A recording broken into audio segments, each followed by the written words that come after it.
Here you will find the main ideas from the book. The Power of Habit by Charles Duhigg. Don't forget to like, comment, and subscribe for more awesome content. The Habit Loop, Understanding How Habits Function. A study conducted by a Duke University researcher in 2006 revealed that over 40% of our daily actions are not conscious decisions, but ingrained habits. This happens because our brain is wired to conserve energy. Whenever it identifies a repeated sequence of actions that lead to a beneficial outcome, it converts them into automatic habits, storing them in a deep, primitive region of the brain known as the basal ganglia. Generally, habits follow a consistent three-step pattern. Cue. An external trigger signals the brain to switch to autopilot and execute a specific habit. This could be anything from hearing an ice cream truck's music to smelling fresh coffee in the morning.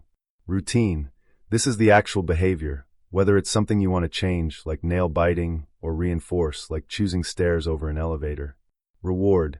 A positive reinforcement that helps the brain decide whether this habit is worth remembering.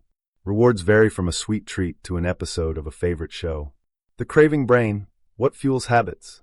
As the habit loop, cue, routine, reward, repeats over time, it becomes increasingly automatic. As author Charles Duhigg explains, the cue and reward become so intertwined that a strong sense of anticipation and craving develops. This craving is what gives habits their power. Once the cue and reward are associated, the brain begins to expect the latter whenever exposed to the former. For example, hearing an ice cream truck's melody may immediately spark anticipation of a sugary treat. If the expectation isn't fulfilled, the initial joy can turn into a craving, leading to frustration or even agitation. For deeply ingrained habits, this desire can escalate into an obsessive craving that overrides logic and consequences. This is why some individuals struggle to resist temptations, even when they risk their relationships, careers, or financial stability. When denied the expected reward, their brain triggers a powerful emotional response, making it difficult to resist the urge. The key to changing habits. The challenge of habit change stems from two fundamental issues. First, the basal ganglia doesn't differentiate between good and bad habits. It only responds to immediate rewards. If a habit's reward isn't received, the brain reacts with increasing pressure to fulfill the craving. Second, the habit loop itself is nearly impossible to dismantle. No matter how much willpower a person has, cravings often overpower self-discipline.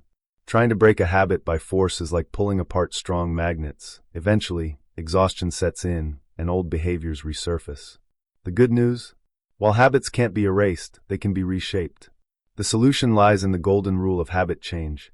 Maintain the same cue and reward, but replace the routine with a new one. As Duhigg explains, if you use the same cue and offer the same reward, you can shift the routine and change the habit. Almost any behavior can be transformed if the cue and reward remain consistent.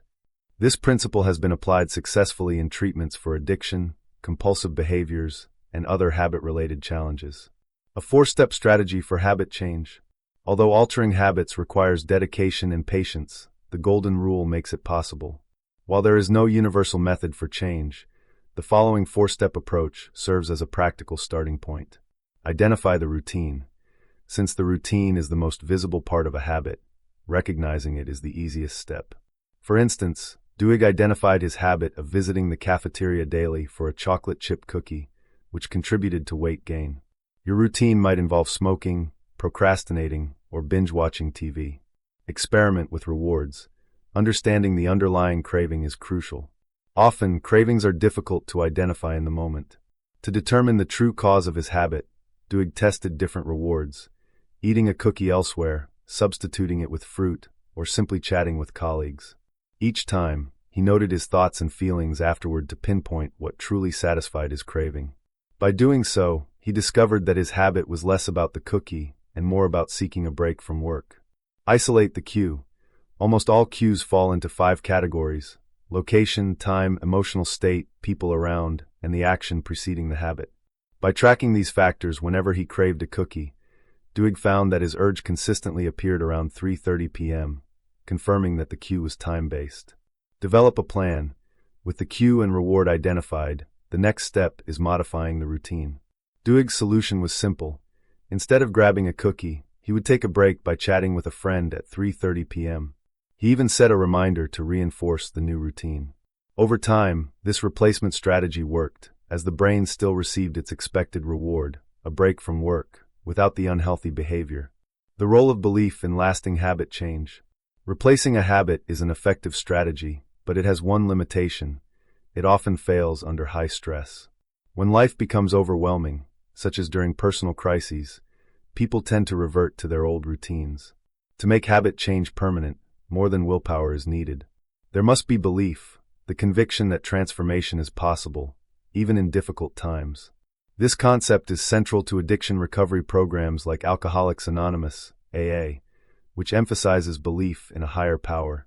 Studies suggest that it's not necessarily religious faith that makes the difference, but the feeling of not being alone in the process. Support systems, whether through faith, friends, or community, help reinforce new habits when personal resolve weakens. As Duhigg states, if you want to change a habit, you must find an alternative routine, and your odds of success increase dramatically when you commit to change as part of a group. Belief is crucial, and it grows from shared experiences, even if the group is as small as 2 people. Final thoughts. Described by the New York Times Book Review as a serious exploration of the science behind habit formation, The Power of Habit has become one of the most influential books of the modern era. As the Financial Times noted, few books become essential guides for both business and life. The Power of Habit is one of them. I hope you enjoyed the content. A big hug, and see you next time.